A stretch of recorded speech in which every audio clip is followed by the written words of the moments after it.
Ensuite, je le rappelais, nous devons surtout adapter la réponse au Brexit. C'est qu'on a vendu au peuple britannique un mensonge, qui est que le problème, c'était l'Europe. Simplement, en laissant un vide juridique, le problème, c'est devenu Brexit. Et avec votre gouvernement, nous sommes pragmatiques et nous apportons, pour la première fois depuis 9 ans, une réponse. Une réponse pour permettre que des gens qui ont des liens que vous voulez prendre, qui sont utiles pour votre pays, soient admis légalement, sans prendre le moindre risque, et pour aider à ce retour, justement, avec le principe du 1 pour 1, gens que vous ne voulez pas, qui n'ont pas de retour. Et en faisant nous, c'est toute la difficulté qu'il y a derrière ce projet pilote. C'est aussi pour ça qu'on a tout ce travail avec l'Union européenne. C'est qu'il nous faut faire fonctionner les accords de Dublin. Parce qu'en aucun cas, la France ne va récupérer les gens que vous ne voulez pas. On doit ensuite nous faire fonctionner les accords avec les pays de première entrée. La France ne peut pas devenir le réceptacle des gens à qui vous ne donnez pas l'asile. C'est normal, vous seriez comme nous. Et donc on doit nous faire refonctionner nos accords. C'est pour ça qu'il faut qu'on ait la coopération des Espagnols, des Italiens, des Grecs, et vous nous aider à l'obtenir. Voilà, donc je crois que c'est un bon accord. On fait le travail, on a des résultats, on doit s'adapter, on ne laissera rien faire. Et je veux le redire ici aussi, ce qu'on a réussi à obtenir, par exemple, avec l'Irak ces derniers mois, ensemble, par notre task force commune, est très important parce qu'à la fin, un tiers des clandestins, des immigrants illégaux qui sont sur l'espace de Schengen sont des gens qui veulent accéder à votre territoire. Et donc, la clé de la réponse, c'est évidemment ce qu'on fait à notre frontière commune. Mais c'est réussir à avoir une gestion préventive avec les pays de départ et réussir à éteindre les raisons pour lesquelles ils veulent traverser. Et donc, exactement ce que votre gouvernement est en train de faire sur les cartes d'identité, sur la lutte contre le travail illégal, parce que c'est la raison pour laquelle ils ne veulent pas l'asile chez nous, d'ailleurs. Ils le veulent chez vous. Voilà, donc on travaille sérieusement, loin de toute démagogie, ce qui permet de répondre à votre deuxième question, qui est que je crois profondément que notre responsabilité dans ce moment, d'abord, c'est de toujours en revenir aux faits, à la science, à la complexité du monde, et d'expliquer ce que nous faisons, et d'expliquer que face à ça, on peut avoir des désaccords politiques, les uns avec les autres, mais qu'il ne faut jamais céder à la tentation des populistes, qui généralement est un déni de science ou un travestissement des faits. C'est ça qui nous distingue. Et ça, je crois que c'est vraiment un cœur de doctrine qu'on ne doit pas abandonner. Ensuite, c'est la conviction que la réponse à nos problèmes, qui sont de plus en plus complexes, passe par la coopération. Une approche européenne, une coopération. Là où les populistes vous ont souvent vendu une réponse qui passe par le repli nationaliste. Est-ce que les problèmes budgétaires, les problèmes d'immigration clandestine, les problèmes de croissance de la Grande-Bretagne d'il y a 9 ans ont été réglés par le Brexit? Non. Ils sont en train d'être réglés par un gouvernement qui veut se réengager avec ses partenaires de confiance et avec l'Europe. Et c'est ça la responsabilité de gouvernements comme les nôtres. Enfin, vous savez, je ne me suis jamais senti isolé, parce que je me souviens très bien du jour où j'ai été élu. C'était quelques mois après le Brexit, quelques mois après la première élection du président Trump, et dans un moment où on disait c'est fini pour tous les gens qui sont progressistes, qui ont une vision du monde complexe ou qui osent mettre le drapeau européen sur une estrade. L'élection de 2017 avait montré le contraire. Je souhaite à beaucoup de dirigeants européens de continuer à gouverner en expliquant à leur peuple la vérité des choses, la complexité du monde, et en proposant des solutions, je crois, d'avenir, au fond, en portant de l'espoir. Nos sociétés vont complètement se replier sur elles-mêmes, ce qui n'est ni la solution à nos problèmes, ni ce qui permettra à nos jeunesses de regarder de l'avant. Donc je suis plutôt, au contraire, très optimiste. Robert, just on the third bit of your question, it is the mission of this government and my mission to re-engage and to re-establish our place on the global stage through cooperation, serious, a quiet diplomacy to get results for the British public. And that's the way we've gone about our business, and that is exactly how we've come to the agreement we have today on the returns agreement. But can I just add to something Emmanuel said, because I think this is really important, because irregular migration is a serious problem across the world, across Europe. It is a common problem for all European countries. It is now on the agenda of practically all European meetings in a way it simply wouldn't have been years ago, but it requires a serious, pragmatic response. Not the politics, the performative politics of the easy answers. And it is very important that we are able to show collectively, the two of us as leaders of two great nations confronting this threat, that social democracy can prevail and provide the answers to these serious problems, because otherwise the easy answers get an airing. And it is of some significance, I think, that whilst we have been working hard to get the returns agreement, others have been simply taking pictures of the problem. And that is where the politics is. It's this, we have to show that pragmatic politics is the way to deliver the results which matter for both of our peoples. It is important to the UK and to France, but it is really important in this age that we show that social democracy has the answers to the threats that we face across Europe and across the world. Thank you, Robert. I'll go to Stefan, please, from The Times. Thank you, Prime Minister. Stefan Boscher from The Times. Firstly, are you able to give a guarantee that this deal will not be caught up in the courts and will not become another Rwanda that never happens? And secondly, how will the 50 or the roughly 50 people a week who are sent back, how will they actually be chosen from the UK? I mean, there's 800. How are you going to choose just the 50? And Mr. President, how committed are you to making sure that this pilot scheme actually becomes a full-blown scheme and that the numbers dramatically increase? And just lastly, if I may, you've said during your opening address that since January the numbers have dramatically risen, and they have. Whose fault is that, yours or the man standing next to you? Stefan, firstly, in response to just the last bit of your question, we both have a responsibility together to solve this. And one of the problems, to my mind, in the past has been the finger-pointing, the blame game, the megaphone politics, which has achieved precisely nothing on this and many other issues, which is why we've never engaged in it.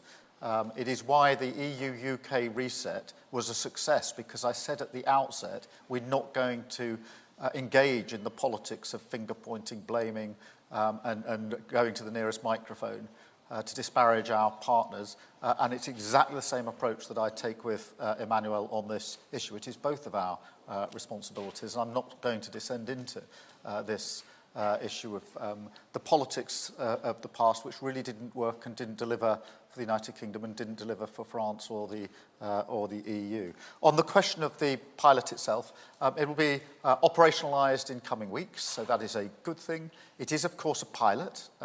It is there to prove the concept that if you come over by small boats, then you will be returned to France. Of course, being a pilot, it is very important that it works, and we need to make sure that it does work.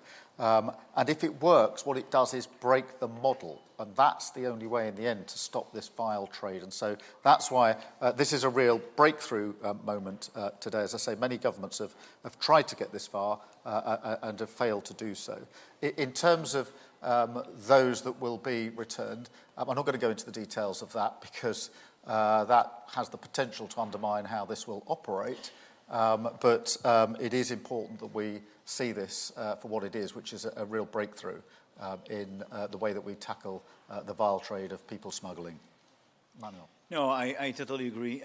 No finger pointing, and we work closely together.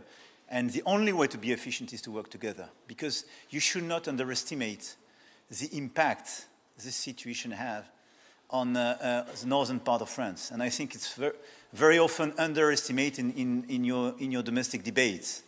But it's not a gift for Calais, Dunkirk, and a lot of cities in France to have all these illegal migrants. And even when you go to these migrants and offer them asylum in France and some solutions, they just refuse. They want to cross the channel. So we have no other options than working closely together.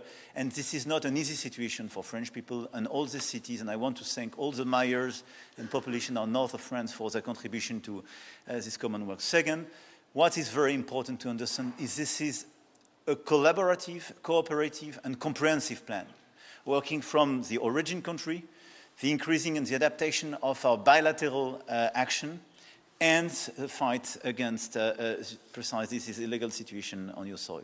And this is the efficiency on this new plan, and I'm totally committed to make it work, because this is clearly our willingness and our common interests. And this pilot project, I wanted to insist on one point. This is a deterrence effect. And beyond the figures you mentioned, The point and what we want to do is precisely to have this deterrent effect vis-à-vis all these smugglers and all the traffickers in order to send a message that we are efficient and they have no more interest to try to play with the rules. Thank you so much. I'll go now to Christelle, if I may, from France Television. Président, la première question s'adresse à vous. Vous First envisagez question donc to you, une Mr. réponse Pso. You're rapide considering a swift si les deux pays, en response cas de of both menace countries extrême à in la the event sécurité of de an l'Europe. Alors, extreme qu'entendez-vous threat to par European menace security? What do you mean by extrême? extreme threat? L'Ukraine And ferait partie Ukraine du would périmètre be part of d'intervention the si une scope of force de réassurance est intervention mise if en a place? reassurance force is put in place.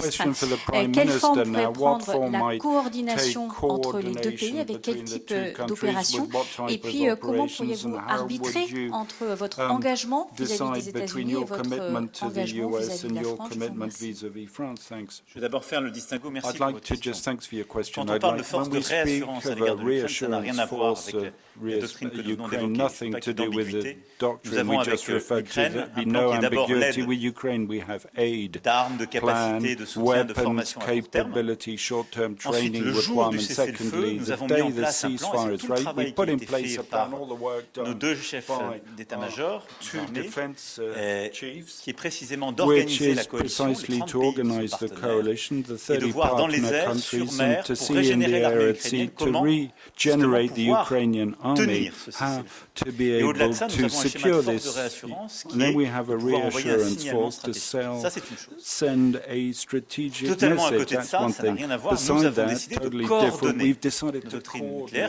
coordinate de manière nuclear totalement doctrines, inédite. À in ma a connaissance, very il n'y a pas novel deux way, pays to au my monde qui ont knowledge. une There telle are no intimité two sur leur countries doctrine that nucléaire have this désormais. closeness on nuclear Mais je l'ai doctrine. dit, As of d'abord, now. As I ceci said, n'enlève rien this à l'ambiguïté in stratégique no qui way va avec nos doctrines nucléaires. detracts the Pourquoi je ne répondrai jamais à votre question strategic dans les termes avec ambiguity lesquels vous linked m'avez to posé? our Parce que nuclear c'est ce qui doctrine. va I'd avec never l'effet answer your dissuasif question. et It's la part of the crédibilité de deterrent notre doctrine component nucléaire. and the credibility Ensuite, therein. parce que Next, nous avons décidé because d'une we've coordination, decided, d'échanges stratégiques, de partenariats aussi opérationnels et capacitaires. Mais l'un comme l'autre, nous restons pleinement souverains et indépendants dans le déclenchement et le pilotage de nos capacités nucléaires. Donc je veux vraiment distinguer les sujets, parce que je crois que sinon, ça ferait une confusion qui serait nuisible à tout ce qu'on a fait. Ce sont deux exercices totalement distincts, mais au fond, nous expliquons que on a des doctrines, chacun pour ce qui nous concerne. La doctrine française est connue, je l'ai the French doctrine is known. I reaffirmed it 3 years ago. But next to that, we're putting in place this coordination in no way detracts from our independence. This is fully distinct from what we're doing on Ukraine. Thank you very much. Just on the nuclear agreement that we've reached today, it is truly historic. Now, I understand why there's a lot of focus and attention on the irregular migration agreement that we've reached today. That is in itself extremely important. But I would say the nuclear agreement that we've reached is equally important and significant and historic because we are the two nuclear nations in Europe and we've agreed to take an incredible step forward this morning in relation to how we coordinate our capabilities in support of Europe and in support of NATO. And that is a historic moment for both of our countries, a historic moment for Europe and for the world. And you ask about the US and Europe. I have no doubt in my mind that NATO has been the single most effective military alliance ever, and for decades has allowed us to live in peace. And it is our responsibility not just to look back and celebrate that fact, but to ensure as joint leaders that we take forward and make sure that that is there for many, many years to come. The way to do that, as I've argued many times now, is for Europe to step up and do more. For Europe to do more in its own collective defence. Partly that's to do with financing, of course, and we had the agreement at NATO just 2.5 weeks ago, but it's more than that. It's about coordinating and cooperating. And Emmanuel and I have been talking deeply about this for some time now. How do our two countries show the leadership that is required? That is why we took the step we did with the coalition of the willing, to ensure that Europe could see that there were two countries prepared to step forward on this. We do the same in relation to nuclear, in support of that wider argument on defence across Europe. So, as I say, I absolutely understand, because it's such a huge challenge, why irregular migration is the focus very much of the outcome of this summit. But don't underestimate just how important the nuclear coordination and cooperation is as well, in terms of the history of the defence of Europe. Thank you. And I've got Thomas from RTL. Bonjour Monsieur le Premier ministre, bonjour Monsieur le Président. Il y a quelques semaines, vous avez dit aux Français que face à cette nouvelle menace, à cette nouvelle donne, il fallait faire des efforts. Demain, le chef d'état-major des armées, à votre demande, présentera l'état de la menace. À quoi faut-il s'attendre? Quel type d'efforts devront faire les Européens et les Français en particulier? Est-ce qu'il faut s'attendre à ce que certains soient mobilisés dans une forme de réserve, par exemple? Monsieur le Premier ministre, le président Macron tout à l'heure a appelé à une reconnaissance commune de la Palestine. Quel est votre regard sur cette reconnaissance? Où en êtes-vous dans votre réflexion et quand, tous les deux, allez-vous prendre cette décision? Merci. Merci beaucoup. Vous avez raison de rappeler en effet que face à la situation, j'avais il y a quelques mois appelé les Français ce sursaut, cette prise de conscience à la nature du risque. Ceci n'a pas changé. À la fois parce que nous devons continuer d'aider l'Ukraine, qui est aux avant-postes, parce que la menace russe est là, et parce que la détermination russe est là aussi. Et vous avez, sur le sol européen, géographiquement c'est le cas, à la frontière de l'Union européenne, à quelques milliers de kilomètres à peine de Paris, une puissance dotée du nucléaire, qui aujourd'hui alloue 40% de son budget à un effort militaire, et qui à marche forcée construit des capacités dans tous les domaines, et dont rien n'indique qu'elle n'a décidé de s'arrêter à ce qu'elle s'est d'ailleurs fixée pour elle-même et de manière momentanée comme le déclenchement de la guerre. Mais la Russie n'a jamais tenu ses engagements depuis le début. Donc oui, nous devons faire face à ce risque, qui n'est d'ailleurs pas le seul, parce qu'à côté de ça, la menace terroriste demeure, parce que nous avons d'autres formes de conflictualité qui existent, parce que la menace maritime, cyber, spatiale est là, avec d'autres grandes puissances. Le chef d'état-major des armées demain expliquera la nature du risque aussi, tous les efforts qui ont été faits à travers les deux lois de programmation militaire, qui est un effort inédit de la nation française. Parce que nous n'avons pas attendu, heureusement, nous avons commencé dès 2017 par une revue stratégique, puis par une première loi de programmation militaire qui a réparé, une deuxième loi de programmation militaire qui nous permet d'aller plus loin. Mais très clairement, nous devons aujourd'hui réviser notre programmation et notre stratégie. La réviser à la lumière du changement de la nature du risque. Et c'est pourquoi le général Burkhardt, donc demain, fera ses explications, et je m'exprimerai à Brienne, comme il est de coutume, chez le ministre des Armées dimanche soir, la veille de notre fête nationale, pour annoncer quelques décisions stratégiques d'investissement pour l'avenir. Sur la question qui est ensuite posée de mobilisation de nos compatriotes, nous avons fait le choix, il y a maintenant près de 3 décennies, d'une armée de métier complète et de la fin de la conscription. Nous avons aussi fait le choix de la compléter par une réserve. Et dans notre loi de programmation militaire en cours, cette réserve atteint des niveaux inédits, qui rappellera d'ailleurs demain le général. C'est quelque chose qui vient épauler notre armée, et qui permet de mobiliser des capacités et des compétences dans la société civile, et de revisiter ce pacte armée-nation qui est si important. Nous devons et nous allons accélérer sur ce point.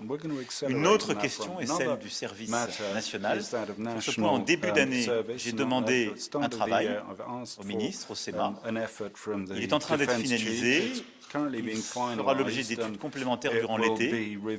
Et à la fin de l'été, début de l'automne, conformément au calendrier que j'ai donné en début d'année, je reviendrai vers vous pour pouvoir expliquer les décisions qui sont les nôtres et qui, évidemment, s'inscriront dans la programmation budgétaire. Thank you. Just following on from that, I just want to say a few more words about the Coalition of the Willing, because today we have signed off the mature plans. So we've been in the military planning stage for some months now, intensely amongst a number of countries working together. We have now finalised the plan ready to be operationalised. And so that's a really important step forward. And I pay tribute to all the planners for having got that work done in that time. I'm absolutely convinced that the work needs to be done now and not after the event of a ceasefire. We've got the headquarters established and up and running in Paris, and there is a command structure in place, which is one of the most important things for any operation. And so that is significant, and I think also significant in the Coalition of the Willing that we had US senators and representation there today. On the separate question of recognition of Palestine, let me start by saying that the situation in Gaza is utterly intolerable. We need a ceasefire. We need aid to go in at volume, at pace, in a way that simply isn't happening on the ground at the moment. And of course, we need the hostages to be released. They've been held for a very, very long time. And so we must get to that. It has been the long-standing policy of the Labour Party and of this government to recognise Palestine as part of the process. And that remains our position, not least because I do not think it's possible to have a lasting peace in the Middle East if we don't have a two-state solution. But the focus now has to be unrelentingly on getting the ceasefire that will allow the space for the politics to take over from the fighting and allow the space for the aid to get in. And for the hostages to get out. And Emmanuel and I, as you can imagine, talk about this and many other issues to align our thinking and walk forward. Thank you very much indeed. Thank you very much indeed. Thank you. Merci beaucoup.